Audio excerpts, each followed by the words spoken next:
Welcome to Trinidad and Tobago, and I'm here this morning to talk to an individual who, to me, because I've been following him for some time now, and I think that he has done a lot for sports in Trinidad and Tobago. And I think it's only fair now, that sometimes we allow people to pass through this life and don't take the time out to speak with them, to find out, their involvement, where they was, the trials, the tribulations, to where they are today. A lot of people see people reach a level and they say, oh yeah, but they don't know what it takes, to the journey between the start to the finish. So let me welcome you to the ex-president of the Trinidad and Tobago Olympic Committee and president of CANOC, Brian Lewis. Thank you very much. Brian, it's always a pleasure to talk to you. For some series, it's always the vibes. It's a nice vibe. That's the Belmont vibe. Right, that's the Belmont vibes.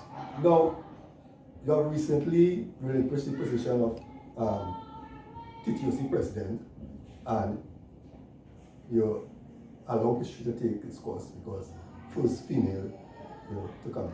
You're still the president of CANOC. But all what we're seeing here now, we're seeing the finished product, but nobody knows the starting product, where it all started, the trials, the ups, the downs, the moments that you will want to forget, the moments that you remember every day. Tell us about Brian Lewis. Well, I'm still evolving and learning. I always try to tell people that. So I don't see myself as the finished product yet. I'm still, evolving and learning and growing. But yeah, and the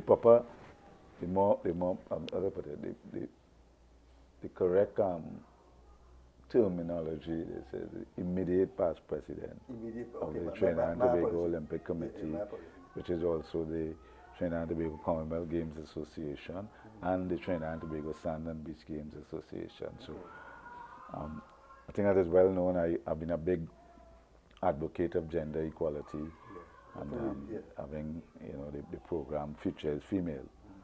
So I've made it very clear that while respecting democracy, I would like to pass the baton to a female president, the first female president. And interestingly,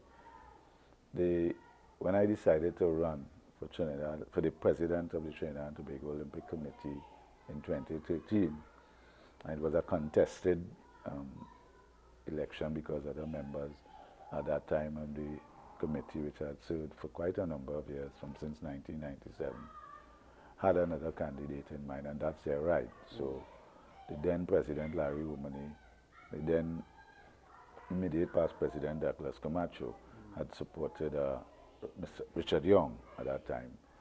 And most members of the executive didn't support, they were in support of Richard Young, including Ms. Annette Knott, who is now the Secretary General. And I say that not to dig up old wound, but at that point in time, which still remains the Secretary General position on the Trinidad and Tobago Olympic Committee, is the only position that don't have term limitations. So I could easily have taken the option in 2013 that was being offered to continue on in the Secretary General position. Okay. But because I believe in the concept and principle of term limitations, whether it's 2 4-year terms, or 3 4-year terms, I believe in term limitations. So by stepping down, I created the opportunity for history being the first female Secretary General of the Trinidad and Tobago Olympic Committee. So I've had a part in history of the TTOC, the Olympic and Commonwealth Sports Movement in Trinidad and Tobago, having the first ever Secretary General in Mrs. Annette Knott, and the first president, which is Dan Henderson. So, yeah, people ask me, I had the option to, especially coming out of COVID-19 and all the ups and downs. Actually, I was being encouraged strongly by a number of national sporting organizations to amend the constitution to extend the term. Yeah, so But that's a third term. But I refuse. Because I believe in the concept and you know, I've always believed in the philosophy that says the true test of a leader is how many leaders you have aided and developed. Yeah. So for me, you know, I was never one of those who would have said, you know, there are leaders who take great pride in telling people, well, I'm not the leader anymore, so we'll see what happened. I even remembered when I had won the election, views were expressed that, well, they were, you know, asking about what were the thoughts about how I would fare. And people said that, you know, well, time will tell, or I may be a good manager, but we'll see if he'll be a good leader. But in my case, now is the time to pass the baton. I have every confidence that if she receives the necessary support, which is not guaranteed. Yes, yeah. Sports is a very, still in many ways, an old boys club. Yeah. You know, Like that. yeah, old boys club. If she receives the necessary support and encouragement, she's willing to learn, then she would do well. This is Miss Henderson. But, you know, that's where we are now. And yes, I'm still the president of CANOC, which itself has the Caribbean Association of National Olympic Committee, which itself has term limitation. So I'm looking forward to October is the end of the second. Are you seeking re-election? Well, it has term limitation. Okay. So I'm looking forward to handing over the baton of president. Okay. Of course, there are encouragements already about, you know, because of my experience and what people perceive of how I approach leadership, to look at different options in terms of remaining on the CANOC executive. But we'll see when that time comes, because as I said, I have just a different view about life and contributions and purpose. So, but we'll see. You know, all these things are voluntary. I like to slip that in because people believe. Somebody was telling me recently, yeah, well, boy, you know, you get a nice pension and after all them years and gratuity. I said, zilch, zero. They couldn't believe it. Because people still believe that, you know, the world has so gone into what's in it for you. That people don't believe that, you know, all these years. And I must say that that applies for all the executives of the Trinidad and Tobago Olympic Committee. So it's not about money, it's about the love for giving back. Well, different people will have their own motives and agendas. Some do it because for the perception of status, you know, some do it for the prestige of different things. Some do it for love, some do it for passion, some do it for commitment to the country, the youth and everything. So you always have to recognize that according to Maslow hierarchy of needs, everybody have a different motivation level. But that's where I'm at. I mean, I'm also the chairman of the Sport Integrity Global Alliance, and I'm chairman of a subcommittee that deals with race, inclusion, diversity, and gender on an international scale. And that's always a bit frustrating because Olympic and Commonwealth sports remains very much European dominated. That's true. So it has history and antecedents that go back 500 years. So there's still a lot of racism, sexism, unconscious bias, institutional and systemic bias. But people don't like to talk about that, even here in Trinidad and Tobago. But it's a significant challenge because it stifles opportunity for those who need it the most, the youth and young people. But that having been said, that's where I am now. Where did I come from? I grew up in Belmont, single parent. My mother passed away only recently, and she was my hero and inspiration. As a matter of fact, my commitment and advocacy to women comes from her. She had walked out of an abusive relationship. Of course, people don't like to, and out of respect, I don't really get into the details. But so that's why I'm also a big proponent against all sorts of abuse, be it domestic abuse, sexual abuse, etc. You said she was a single parent, but how many? Four of us. Four of us. It wasn't easy. There were times when, you know, I had to, as the eldest, I mean, you know, I had to take warm water tea for breakfast, and she'll give me enough to buy dinner men in school and tell me that I will cut the gas, and every chance you get, go and drink water. And then times they come home, and I mean, not all the time, but there were challenges at times and different times during the month till the next pay. And they were younger ones. So she would even tell me, you know, if you have homework, go and sleep, because the best remedy for hunger is sleep. So, I mean, I go into Fatima College, you get in trouble because as far as they're concerned, Belmont boys, problematic. Yeah.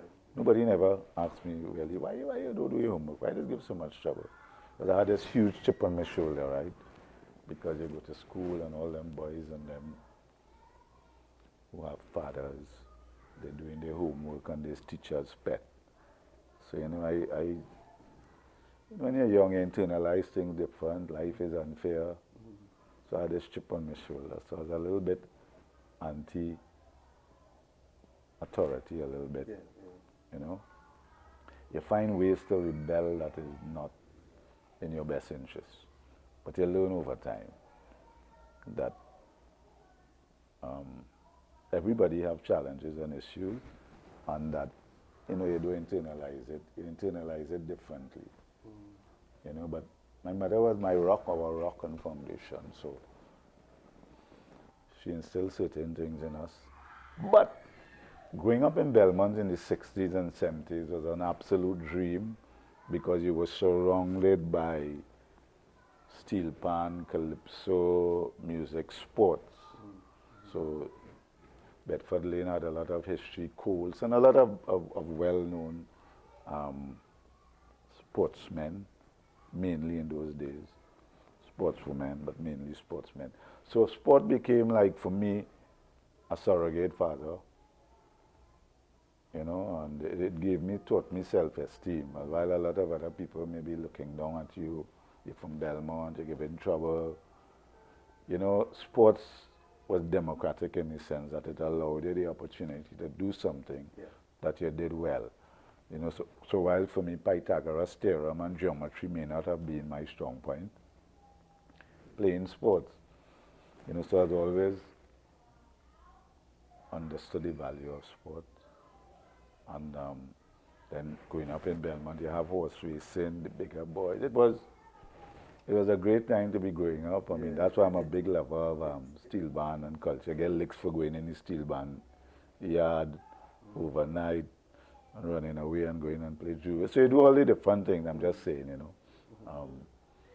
But that's where I developed a passion for sport, but understanding the power of sport, because I have to be very honest, right? If it wasn't, I honestly believe, notwithstanding the best efforts of my mother and those around, Auntie Beryl Carmichael, who is an aunt and a relative of Stokely Carmichael, and Oscar Seeley, who is a relative of Steve Seeley. If it wasn't for sport, I don't think I would be here. Because I think that I would have gone down the road and continued along the road making decisions that would not have been in my best interest.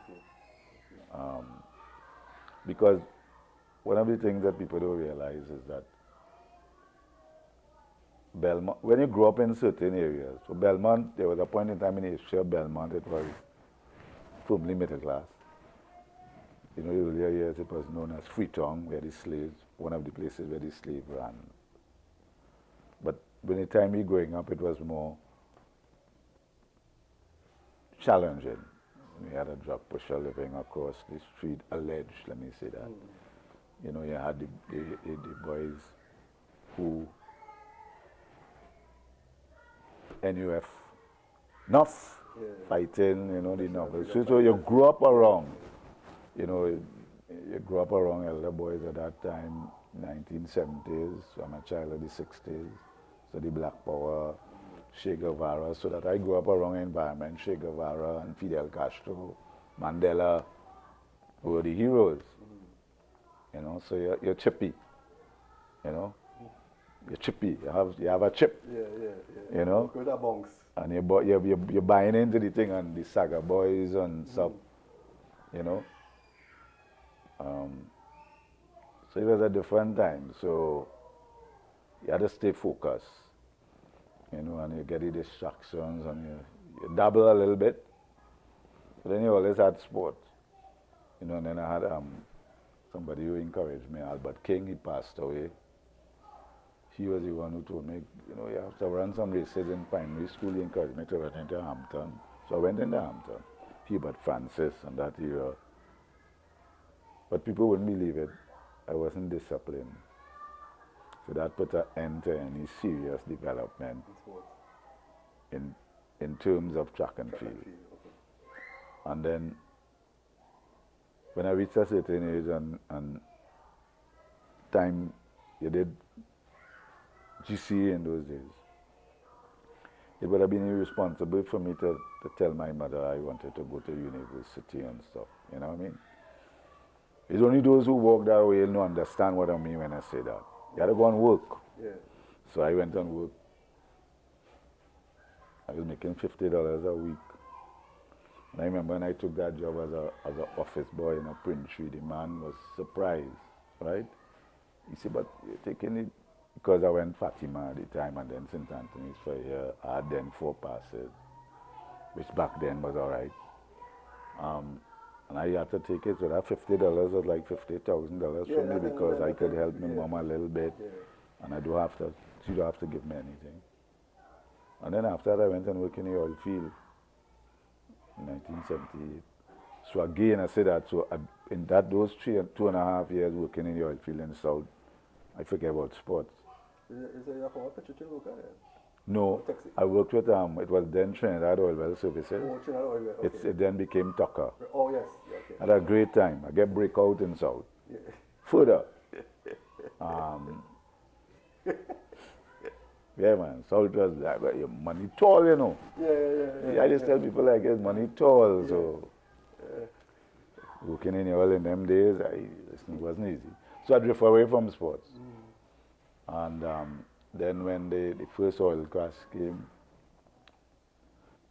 I get retrenched.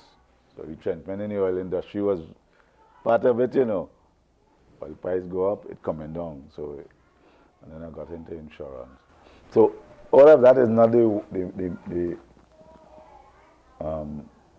wanderings of just random, because it all connected in terms of the question you asked me, right? Yeah. So when in the insurance, I wasn't doing too bad, wasn't doing as well as the oil field, because you know what I did? I kept some of my pay slips. And I remember years later, I looking back and I tell my wife that we got married in 1986. And I say, look at this. Look at the kind of money I used to be working for now, but you know. I say that also because it was always easy to get tempted. You understand? So that's why when I talk to young people, I could tell them, boy, listen, not because I wear in bow tie and thing, you feel you could give me attitude, you know. I telling you, because I walk the talk and I live the walk, right? And yes, you're making small money doing it, trying to do things the right way and all kind of temptation, but you have to be able to resist. So we resist, you know, you always have to resist. But sports was always something, because whenever I did sports, so making money in insurance, and I play in rugby now, right? I started playing rugby, some partners see me running the savannah. I always used to think I run the marathon, and I just like them thing too. And they tell me come and play rugby, so I went and played rugby around 83, 84. But a good friend of mine who I grew up with in Belmont, Ramesh Maharaj. Not the Ramesh Maharaj, everybody know, right? Of Belmont Valley Road. We went to school together, he had a gym. He doing bodybuilding.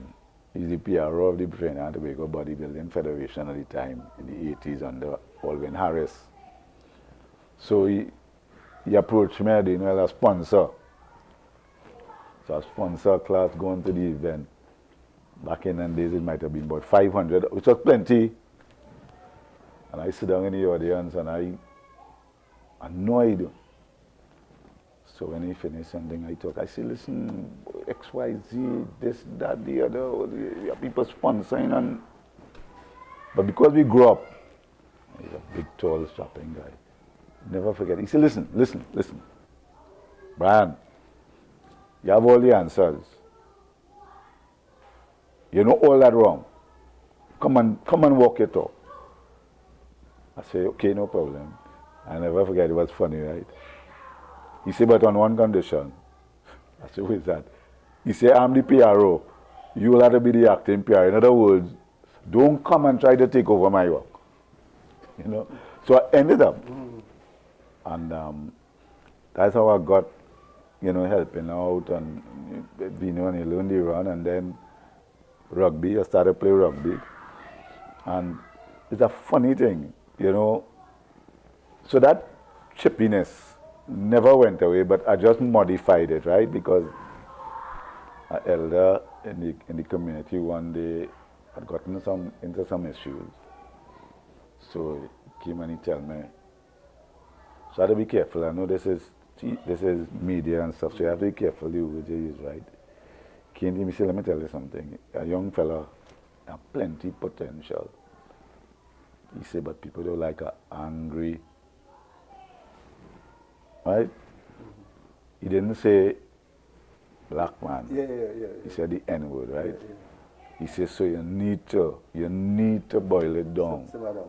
Simmer down. You can't, God, you can't be trying to no, relax, pat down a little bit, right? So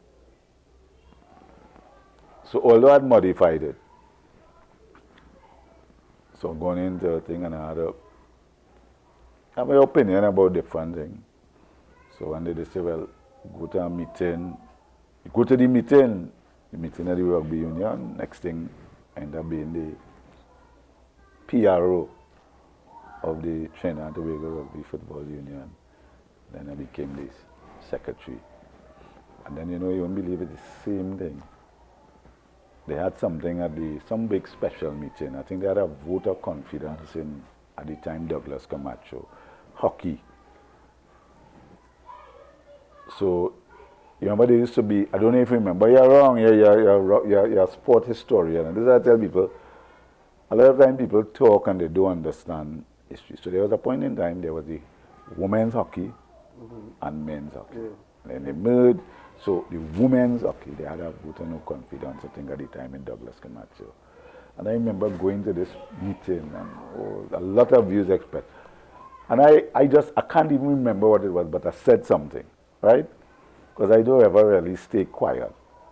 I could try to stay quiet. Yeah, I could stay quiet for 3 hours, but if it is that something I say, nah, this thing not, right? And that's a problem a lot of us have, like, we sit down and have things to say that could make a change, and we don't say anything, we just straight first. And then what happened is that, so next thing I know, I gone quiet because somebody could not go. I think it might have been Anthony Lorraine at the time, from the rugby union, so I was asked to go, somebody. Next thing I know, Douglas Camacho called me to say, well, look, you know, they want to put up a thing, they want to make some changes to the Olympic Committee. I remember telling him, I said, Mr. Camacho, I don't know nothing about this thing. And I said, the only thing I know, I never forget this, right? So every time I've always been challenged, God has blessed Jah, I've always created scenarios where my mouth get me in trouble and I get challenged. So I tell him, I say, Mr. Camacho, I don't want to be involved in the Olympic Committee, you know. All of you just do is come down on athletes and fly all over the place, right? On trips. And I'll never forget, he said, that's why we want you to come on board, to change that perception. He said, because we have been, whoever we were, we have been observing the difference with rugby in terms of the media management and PR and right? And that's how I ended up on the Olympic Committee.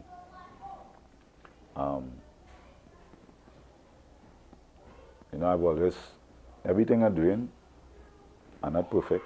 We all make mistakes. True. I've always tried to be the change you want to see. My mother taught me that. You know, don't complain, don't be crying. If you feel you wanted something could change for the better, be the change, change it, be the solution person. Don't be afraid. You know, because the most what happen is that you would look foolish, which I've looked at from time to time. But you learn and you grow past it. But it's a funny thing. So there was a point, if you go back, I remember telling myself, one of these days,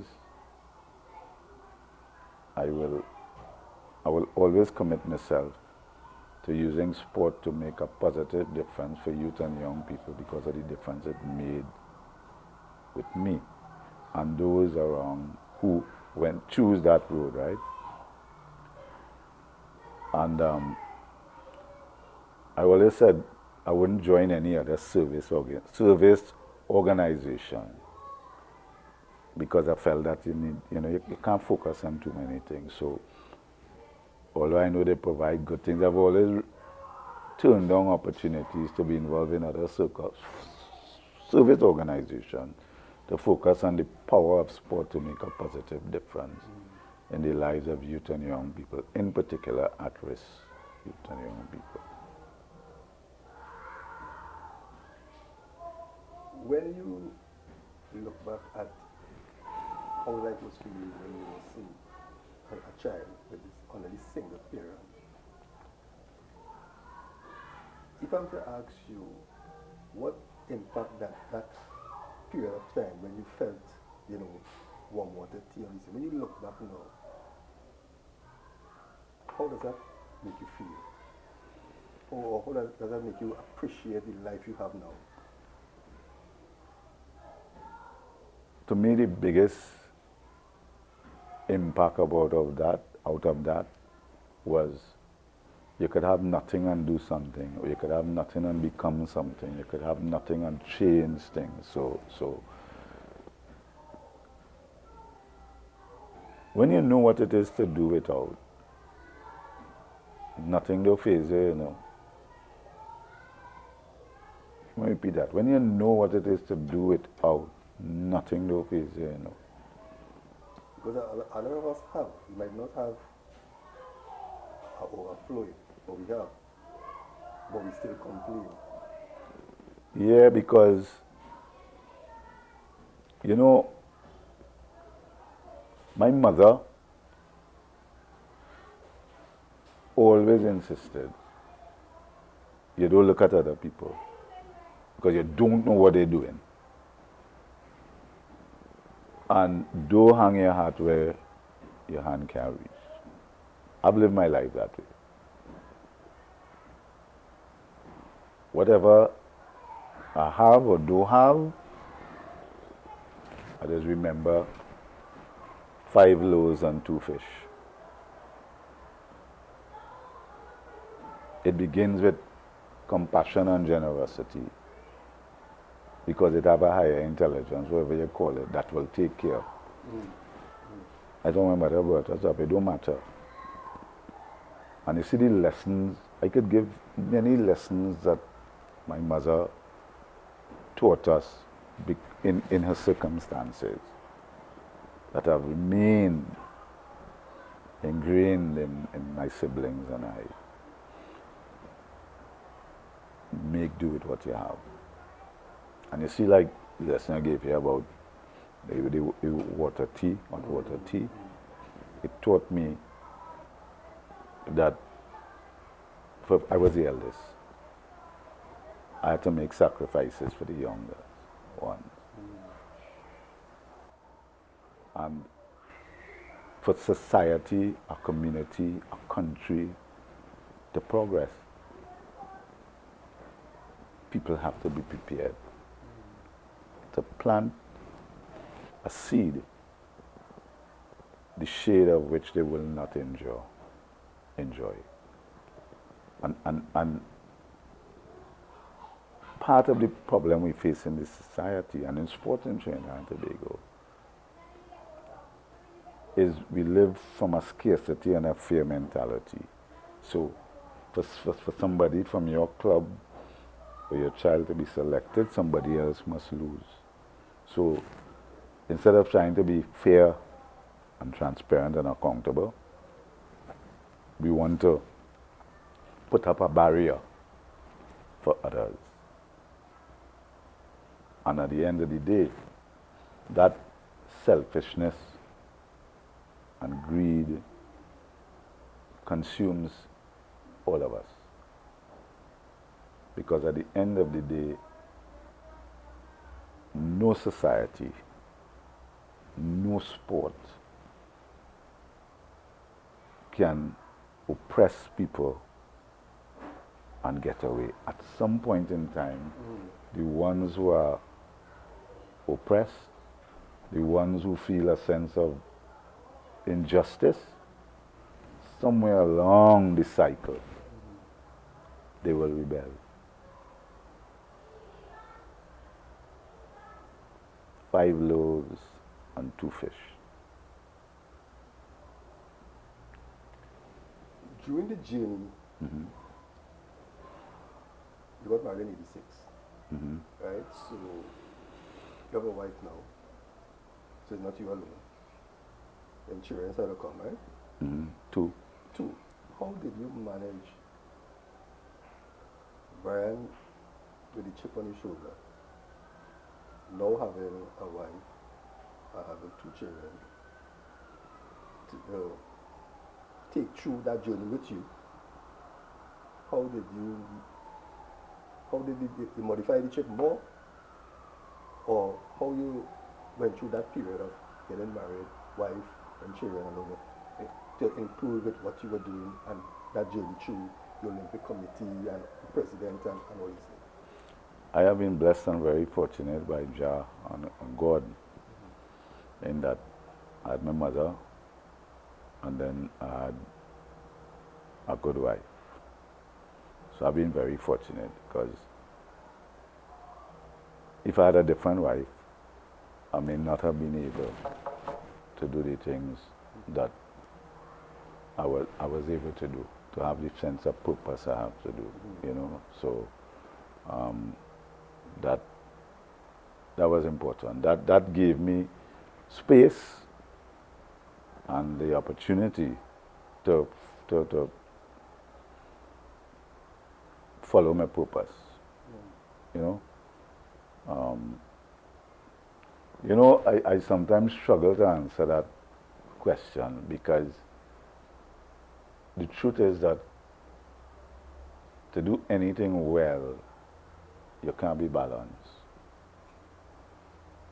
It just don't add up. There's a reason why they call it extraordinary. The difference between extraordinary and ordinary is extra. The difference between ordinary and mediocrity is. So, for me to balance everything, I've had to stretch 24 hours to 28 hours. So, I get up 2 o'clock in the morning. When I see somebody post. Yeah, well, because I have to balance different things. Remember the involvement in sport is voluntary. And so I have business interests, a substantive career as an insurance broker, father, husband, son, brother, mentor, leader.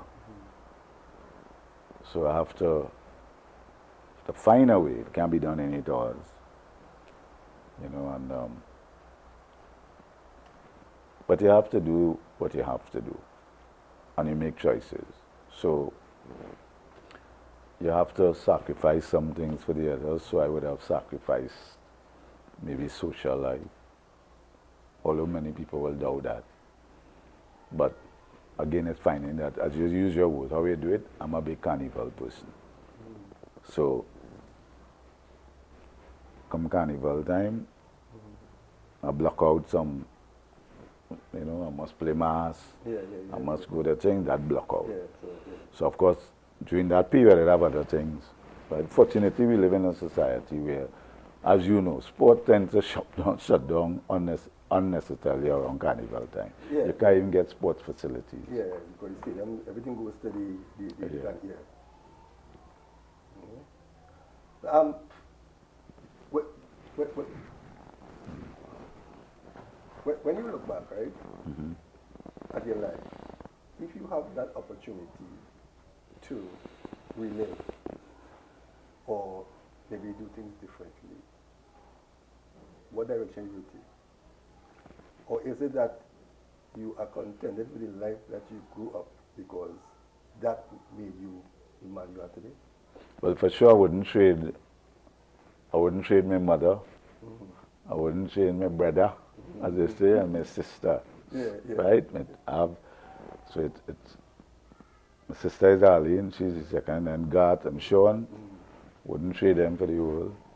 Wouldn't trade my mother for the world. Wouldn't trade my aunties and stuff.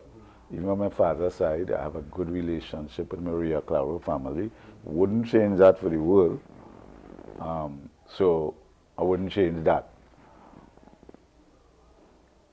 And what I've learned in over the course of life is that anything you change, even if you say, okay, I will change that, you would lose out on something. So I wouldn't change my wife. I wouldn't change the friends I have. I wouldn't change my involvement in sports. Rugby, I wouldn't change anything. There are a couple of things that I would change in the sense that, but you have to read my book to find out what those things would be. You know, maybe decisions that I could have been more, but I've always respected democracy. So there have been, in terms of my sports career, especially sport leadership, where I may have had a different perspective, but the democracy ruled, and it went a different way. And a couple of those things I've had to bear the brunt of the consequences of those decisions, while the people who would have made those decisions did not have to bear the brunt of it. But it was, even those situations was an exercise in development as a leader. So, but as I said, if I write a book, those things it will be an interesting conversation. Is the book on the agenda for down the road? You know, I've been asked, and I've actually identified a couple of options in terms of people who said they want to be able to sit down and do it. I think it should be, especially, you see, right now as we sit here and we talk, there are young people who might be living the same life you are living. Maybe they're drinking not even warm water, and maybe they don't know how to handle it. But sometimes we pass through life in things in life, and we keep it to ourselves, not knowing that our life that we live could help motivate a younger person or encourage them. Because we know in the world today what's going on with hunger and starvation, and some people can't handle it.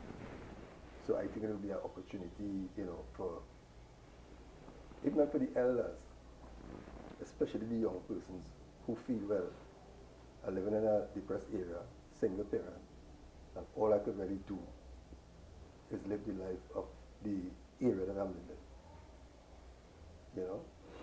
I want to ask you a twofold question. During the course of your being the president of the Olympic Committee, what would you like to tell or say to the people who supported you? And is there a message that you would like to give to the detractors, the critics? Because you know in life there are always those who for and those who are against. Don't care what you do. But for some reason they'll critique you. It could be the best thing in the world you do. But they are born that way to see How would you answer that? Well, in terms of the critics, I really am grateful for the critics because there are some criticisms that are destructive, so I don't bother with it. There are criticisms, most of the criticisms are constructive, and they are really a request, a cry for feedback. I may not always like the way people may say things, but that I would stand up for their right to express their views and opinions. So criticism is something that I essentially welcome because you can't please everybody. My mother once told me, again my mother, you know, she once that, I mean, I'd gotten older, and she said, before she had Alzheimer's, she said, one day she said, Brian, I hear something on the TV. I say, yeah. She said, well, let me tell you two things. Remember this. What other people think about you is none of your business. What other people think of you is none of your business. Right? And two, remember I always told you all, every time you walk into a room, 50% of the people in that room don't like you. Either they don't like your face, your color, your name, the way you dress. So don't worry about people. As long as you could look at yourself in the mirror and know that your motives and your intention was good, that is life. You'll make mistakes, things wouldn't always work out, but your motive and your intention is what is important. And so that is how I deal with criticism. And then the other thing is that most times people who judge have a need to judge. And people like to project onto people their insecurities and sense of doubt and fear and failure. And in terms of the people who have supported me, there is no I in team, and I always try, with my warts and all, to not let people down.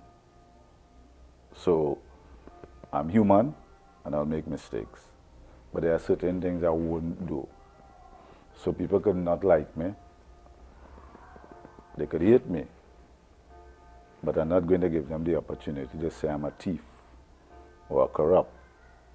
They could make the allegation, but they better have court closed. You know, so it has certain things that is a no-go for me. The other thing I strive to be is to be very upfront.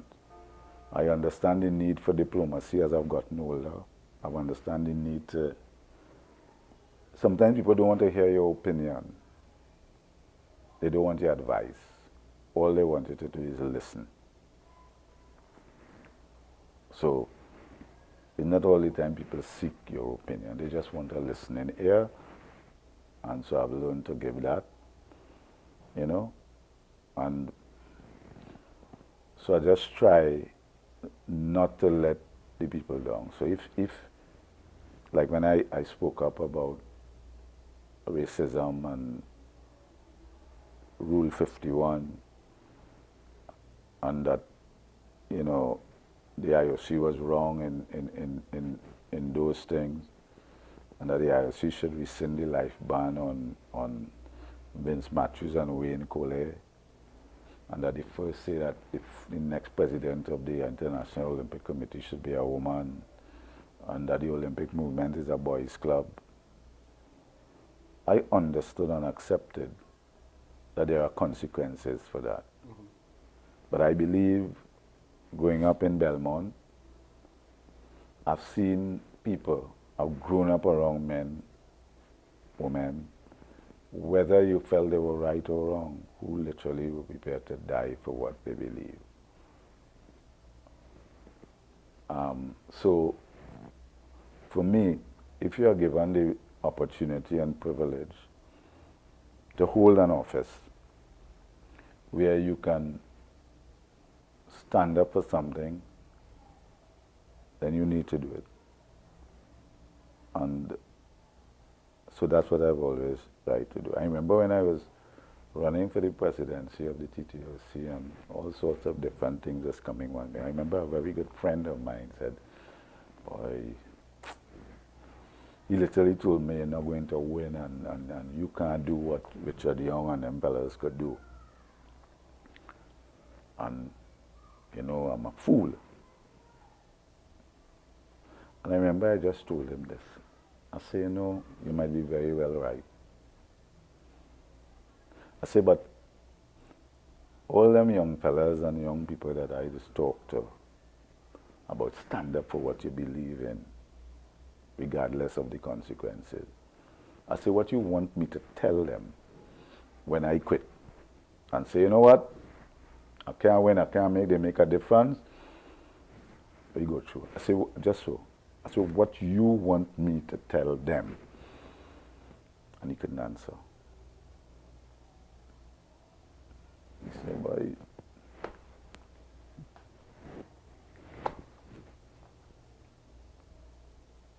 you're still a young man. Thank you for the compliment. The calendar doesn't say that, but I believe I'm still a young man. We all do. We just mature, and you know, like when you put wine to cure, it drinks better. At what point in time in Brian Lewis's life will you cease from being part of sporting organization to live a life where you don't have to report, if I should say, or being involved in things, but solely come back to that family life?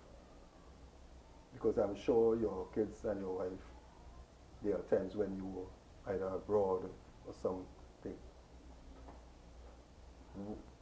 Do you see in the future where you'll be able to move away from these things?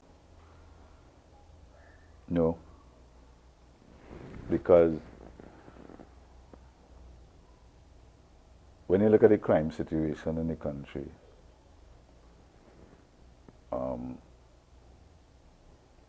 and you know that sport, music, and culture could make a difference, it's hard to turn your back. Because remember, I told you that for me, sport it's not a cure-all, but it can make a difference. So while there is going to come a time when the phone will stop ringing. That's life. There will be no more knocks on the door. And there will be a time when you have to shift your priorities. But for now, I am able to still balance, because after 36 years, your wife, because my wife, fortunately, Sandra, she has interest too. So you never, you know, that kind of, how to put it, clingy kind of stifling each other. So she has her interest. And Actually, coming up, we were talking something similar to that, where two people, once you have something going and I have something going, it tends not to, you know, because you are doing your thing, I'm doing my thing.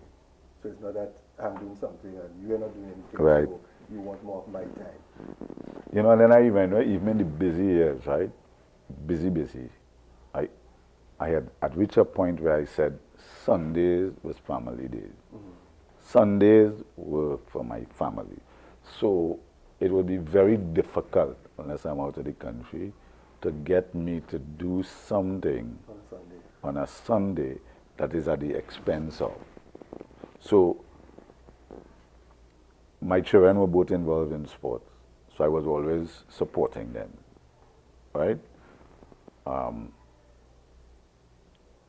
Once I became, so like my son played rugby, I tried to divorce myself from any decisions pertaining to that, although people felt differently. My wife liked carnival, so fortunately we have that. And as I said, you know, it have little lines, we will go family things, and remember, at the end of the day, you talk to any Eritrean, they may still have a different perspective, you know, and that is life too. But so it have subtleties to it, you know. I do look forward, once I have health and strength, to the day that will come where I do have the responsibility of leadership, you know. But to whom much is given, much is expected. So for now, there are people who will not allow me to do that. You know, I even now my phone going off and I glance and I see some of the names, and that's people either seeking advice, want my opinion about something. So a lot of it too. So for example, with this transition, I've tried my best to give Dan Henderson some space in terms of, you know, I don't want to appear to be... Yeah, because her leadership style and yours will... Correct. Yeah, will be different. Correct. Yeah. You know, people will still be people, so people will still say different things, you know. It don't really matter to me.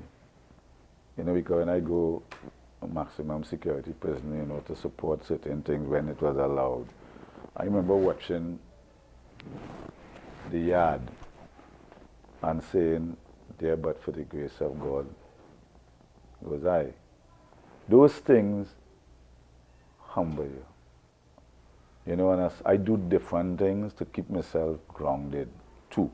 So for example, once I'm in Trinidad, so there's a point in time, once I'm in Trinidad, before COVID, on a Sunday I went for my mother. She was in her home. That's my hero, that's my inspiration. My family saw that came. And then I always make time, for some weird reason, to always go to Belmont, even if it's just to drive through and go and check certain areas I'm known. There are certain parts of Fort Spain that I will go. I must check Papine, Tamoko, Renegade, Spaniard. I must pop in, you know, and check Bullface, have a little thing with, you know, I do those things because at the end of the day, I'm not fooled myself. So I don't live in an ivory tower away from it. I live St. James. You always go back to where it all started. Yes, but I live in St. James because I remember one of the things I told my wife when we were getting married is that regardless of how much money we make, the only thing I want to ask is we must live 10 minutes walk from the Queen's Park Savannah, which I grew up around, right? So said, so done. Because I like to walk, marathon walk. You know, I come up with things like ideas such as replace guns with metals, features, females. So for me, so what I'm saying is that there's a purpose to which I try to live my life. You know, and I think, so people have different views, right? I feel it is kind of selfish. It's just my view. That you make it, however people may define that make it, and then you just turn and walk away from. So you don't even look back to help somebody else up the ladder. You know? I don't understand how people could do that. And we see a lot of that happening in the country right now. And we see a lot of that happening in the country. Back and they could give back, but they just decide, well, okay, the bank account large, I don't have to worry about. And then also too, you want to give back, and that's a temptation you always have to fight, right? You want to give back on your terms, on your condition, instead of meeting people at their point of need. 5 loaves and 2 fish. I just say that as a reminder, because why? Whatever you believe, even if it's just a story, that Jesus asked the disciples, who then went and took from a little boy, it's 5 barley loaves and 2 fish. Remember the disciples told Jesus, no, let them go back to their village. Jesus said, but what kind of I just use it, what kind of craziness is that? With these 5,000 people, they have nothing. And he took 5 barley loaves and 2 fish, something small. And they were able to feed 5,000 people and collect 12 baskets of leftovers. Now the 12 also have symbolism, right? So I'm saying there are lessons. And then there's also the lesson that if you give God, Jesus, God, Jah, Allah, bread, fruit, whatever you want to call it,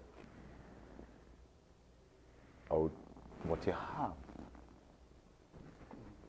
the higher intelligence, the universe, whatever you do will take care of the rest. Yeah. We don't live life like that, so become capricious. We want more. George, look at the society. You don't know how I hear that word, Brian?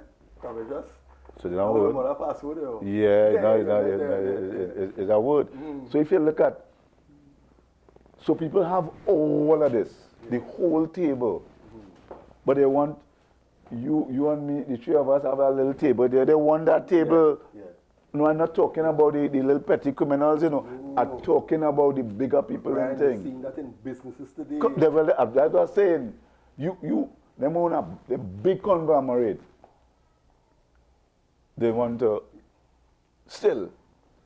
And you look at things like Oakland, you look at nothing wrong with that, nothing, but understand. Like you look at cannabis, right? So now we talk this cannabis legal. All of a sudden, it's starting to hear who buying up people. For the last donkey years, it have people making jail and getting harassed for their little weed. That's my point.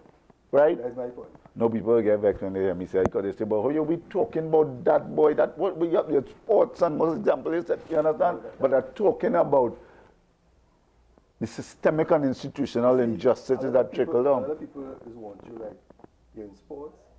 So you must hush up. Only talk about sports. Or you must hush up. Right? So other issues, you must have no say in it. But it's true because the little fellas and them in Maruga and Beach and everybody who grow and who know what is the best local or whatever it is, you come in now because you have a little bank and you're going to take control. So you know what you're going to do now? You're squeezing them out. You're squeezing them out now. So the chances of violence down the road. Now that the thing legalized, whatever you want to call it, and moving where they could be legit and eat, and you're killing them, right? So they have a lot. But I tell people when they want to talk and tell me they have a different view, that's all right. As I tell you, you have a right to do that. But when every single time, I see an Afro-Trinbagonian youth either kill, get killed, or whatever, right? Or a Douglas, or a youth from an at-risk community, almost every time you read where there was a good sports person, athlete, somebody else he said, but there was a good cricketer, footballer, track and field athlete. We saw that recently, a couple footballers and basketballers. Even this boy, Rebel 6, right? Alistair Ramdu. What does that tell you? What does that tell you? What, coming back to the sports and people talk, so you're going through all this perception of oppression and injustice. What recreation are you doing? What physical education you have in school? The teachers now, they put a chalk mark on your head. You hear people saying that, right? And the children must come back with, in other words, they can't run and play. When I meet a young fella and he say, boy, Mr. Lewis, I went to school from 6 years and I come out at 18 and I can't read and write. You will say, well, he should have do something about that. How?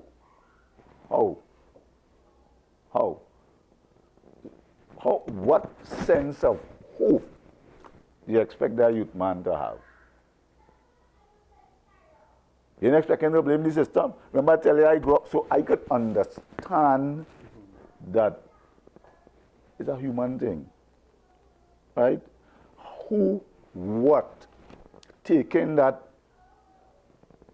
anger, resentment, frustration, and channeling it into something, or re-channeling it into something that gives hope and opportunity.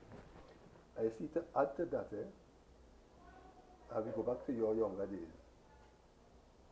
You said it wasn't for sport, you could have gone down the wrong road. But also because of your mother influencing you, kept you away from things. No. Let me tell you, not cutting you. Yeah. Let me be specific, right?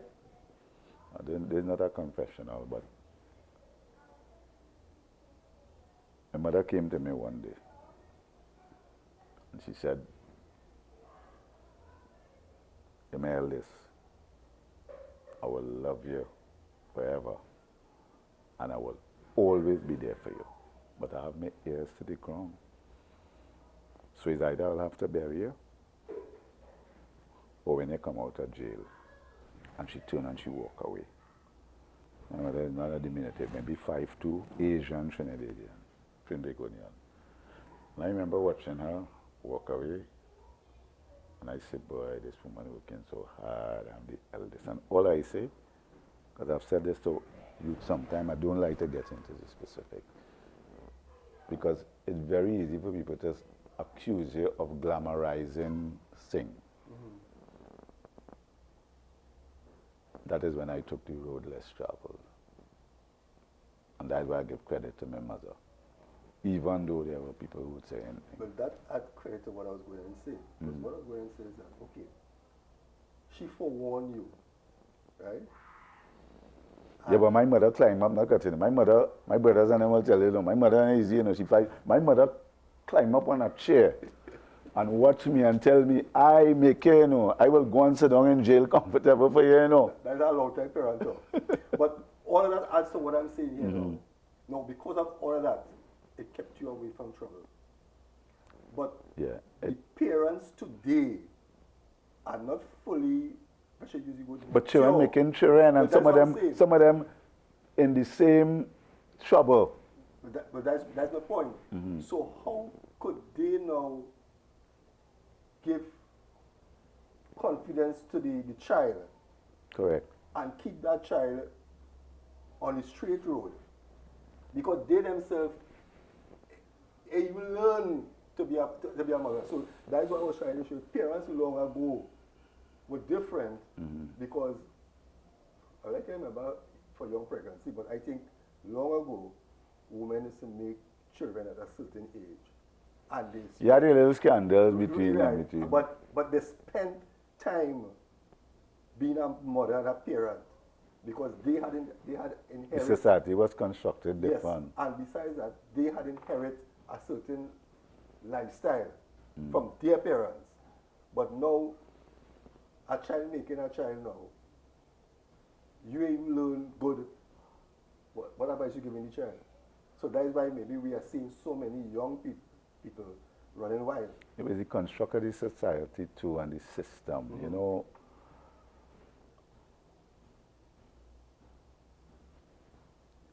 You talk to young people.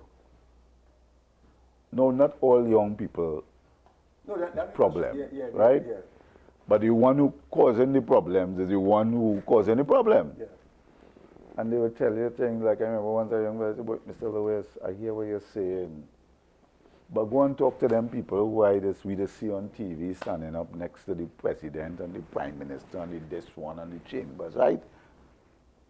He said, one time he even tell me, I see the person we're working for. Now as a society, we try to sweep these things under the carpet. We try to deny the aqueduct that is corruption and crime and all these different things, right? Because we see other people in the society, other communities, as expendable. Kill them out, do they, them people. With them people. Them people. I just say it all the time, and sometimes the people ball oops. You know what I mean? Because you say, I'm somebody, I just kind of, I say, them people, what do you mean by that, boy? Well, you know, this guy, see, but there's communities, people like, it's like just me and you. What's the difference between you and them? Because you grew up not having the need, right? Everybody does have the issue. So, we have, anyway, so we reaping in a way, but nobody don't want to admit that we reaping our way. So, when you explain to these young people who challenge and say, but that billion shouldn't that make from oil, wait. That trillion they make, wait. How we could answer is that you can't shut people down, kill them out, and say that you solve the problem. And that is what, as a society, so coming back to your original question, if I have to live here, and my children have to live here, and at some point grandchildren or generations to come, who going to do it? We all, each of us must see that we have a stake in this country, whether it's through sport, wherever, Harvard Club, Spark, whatever. You know, something, the humanity group, people, there are needs in the society. 5 loaves and 2 fish. Before I let you go, I want you to look into the camera and talk to the young people. I'm sure, I'm going back again, I'm sure there are not one, not two, there are many young people living the life of Brian Lewis. What do you mean by that? When he was a child, drinking warm water. With my chip on my shoulder. And with a chip on your shoulder. With a chip on my shoulder. You call it that way. But have nobody to support or to guide. Well, what I will say is there is always somebody. There's always somebody. In the darkest of tunnels, there is a light, no matter how small. And if you genuinely want to change, and you genuinely want to move from where you are to where you can be, you can do it. You just have to open your mind, open your heart, open your soul, and open your eyes and ears. There are people who are genuine and authentic, who won't abuse you and take, because you know that's also a thing as we've seen with the whole child abuse. You know, we have coaches and we have people in sports who abusing children internationally and globally. But I would say to any young person, there is always hope. Losing hope, getting frustrated, and having resentment, there's nothing wrong with that. Staying in that mindset is not in your best interest. There is always somebody who cares.